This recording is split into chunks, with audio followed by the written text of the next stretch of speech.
Hello students, कैसे आप सभी। उम्मीद करते हैं कि आप सभी लोग अच्छे होंगे। तो चलिए फिर से आप सभी को आपका अपना YouTube channel mastermind academy official में आप सभी का वेलकम है। तो जैसा कि आप लोगों को पता होगा कि हमने लास्ट क्लास में जो पाषाण काल है उस पाषाण काल के बारे में हमने पढ़ लिया था। यानी अब हम आज के लेक्चर में हड़प्पा सिविलाइजेशन के बारे में यानी हड़प्पा सभ्यता, जिसको हम सिंधु घाटी सभ्यता के नाम से भी जानते हैं, तो उसी के बारे में पढ़ने वाले हैं। तो सबसे पहले हम उसकी खोज कैसे हुई थी उस खोज के बारे में हम पढ़ते हैं। तो आइए देखिए, जैसा कि नाम से हड़प्पा सिविलाइजेशन या इसी को हम इंडस वैली सिविलाइजेशन भी कहते हैं, यानी हड़प्पा सभ्यता या सिंधु घाटी सभ्यता के नाम से भी जानते हैं। ठीक है, ये सिंधु नदी के किनारे बसी हुई सभ्यता थी, इसीलिए इसे सिंधु घाटी सभ्यता भी कहा गया है।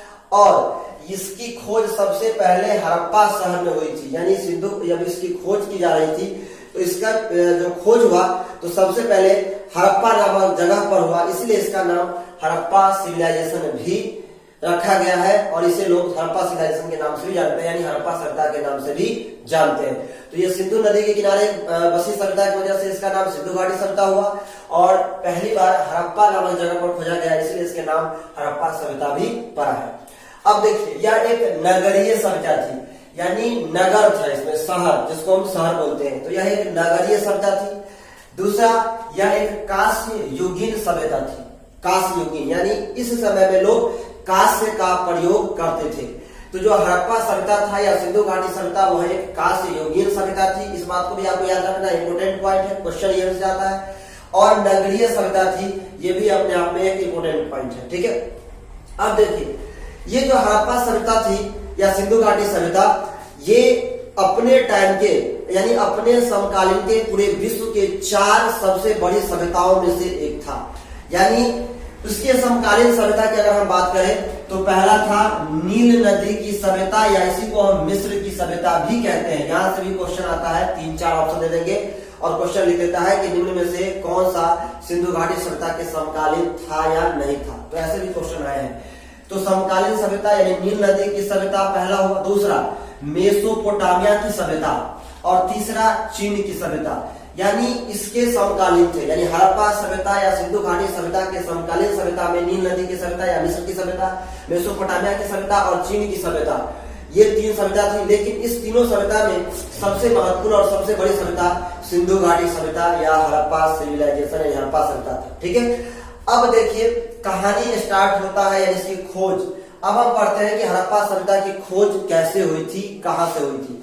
तो हड़प्पा सभ्यता की कहानी की खोज स्टार्ट होता है 1826 से, यानी कहानी स्टार्ट होता है 1826 साल 1826। चार्ल्स मैसन नाम का व्यक्ति जो अंग्रेज था, ये चार्ल्स मैसन नाम के व्यक्ति को ये पता चलता है कि हड़प्पा जो यानी पाकिस्तान में पड़ता है, उस टाइम का तो हिंदुस्तान था, उस समय भारत ही था, आज पाकिस्तान हो गया है। तो उसे पता चला कि इस क्षेत्र में, हड़प्पा क्षेत्र में, वहां से लोग ईंटें निकाल रहे हैं और ईंटें निकाल करके अपना मकान बना रहे हैं। इसको पता चलता है चार्ल्स मैसन को।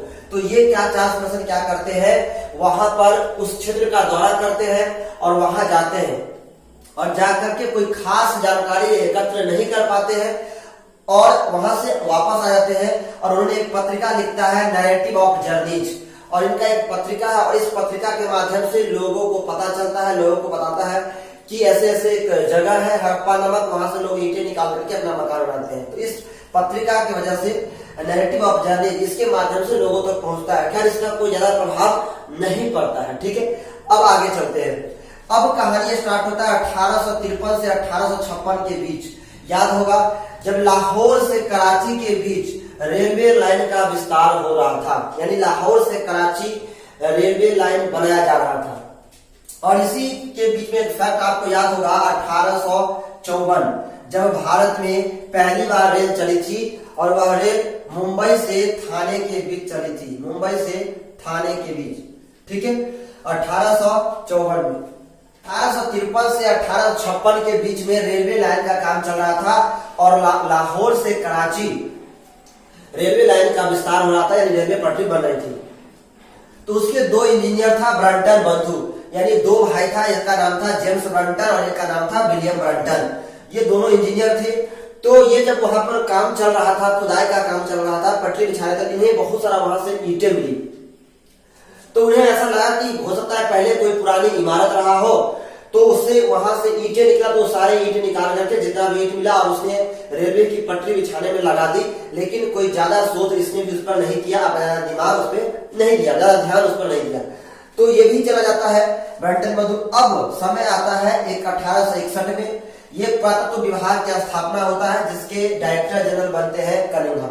यानी उसके बाद हमारे भारत में एक पुरातत्व विभाग की स्थापना होता है 1861 ईस्वी में, जिसके डायरेक्टर जनरल कनिंघम होते हैं। ठीक है, उसके बाद 1873 में कनिंघम को कुछ हड़प्पाई वस्तुएं मिलती है।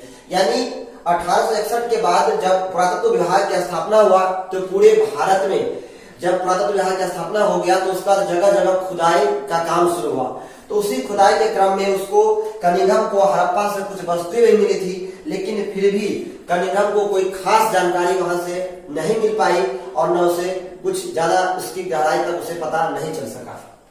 अब हम 1902 की बात करते हैं। 1902 में sir John Marshall director general बन जाता है। यानी 1902 में डायरेक्टर जनरल, यानी जो भारत के पुरातत्व विभाग है, उस पुरातत्व विभाग के डायरेक्टर जनरल बदल जाते हैं और बनते हैं सर जॉन मार्शल। ठीक है, नया डायरेक्टर जनरल बनता है।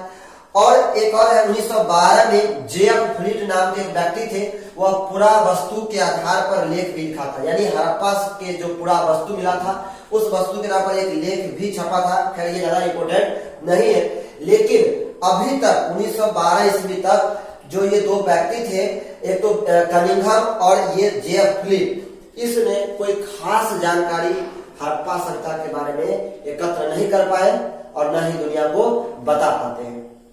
अब कहानी स्टार्ट होता है जब sir John Marshall director general होते हैं और इनकी उपस्थिति में राय बहादुर दयाराम साहनी, ठीक है, 1921 ईस्वी में 1921 ईस्वी में राय बहादुर दयाराम साहनी के ने उसको जगह की खुदाई की। उस समय director general sir John Marshall होता है, तो उन्हीं के देखरेख में राय बहादुर दयाराम साहनी ने खुदाई करता है। और जब उस समय डायरेक्टर जनरल होते हैं जॉन मार्शल, ये पाकिस्तान पंजाब प्रांत में पड़ता है, मांटेगोमरी जिला में। और ये हड़प्पा सभ्यता की क्या होती है, खोज होती है।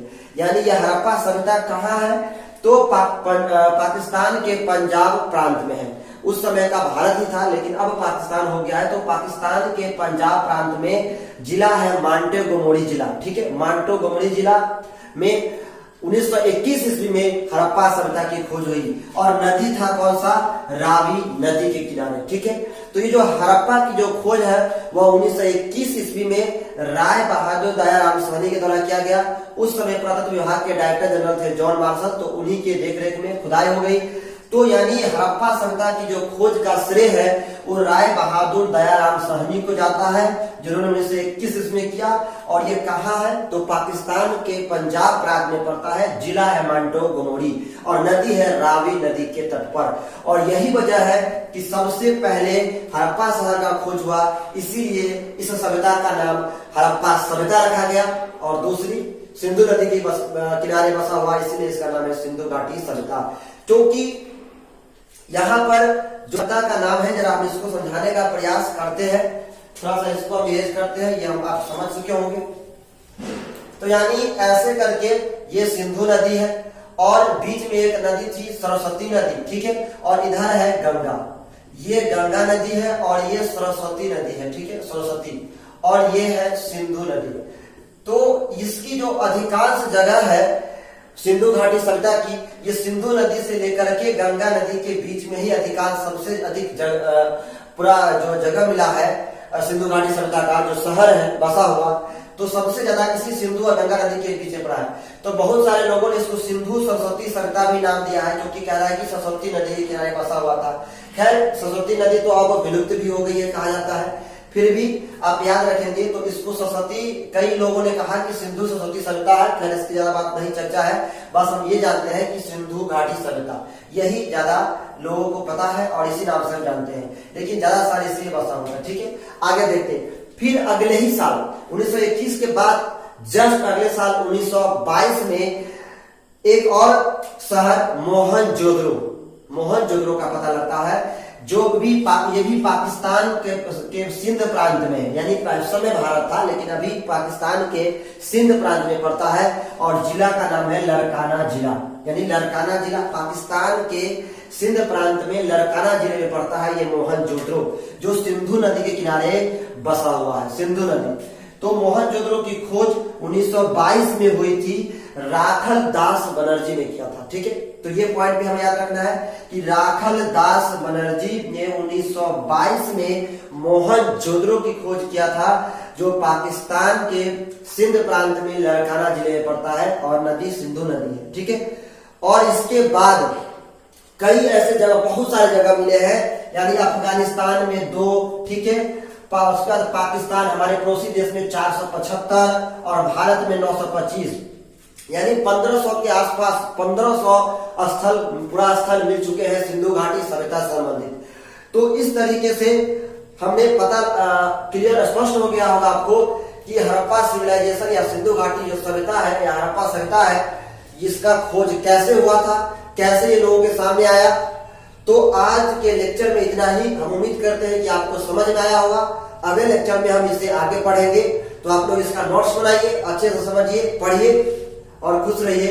All the best.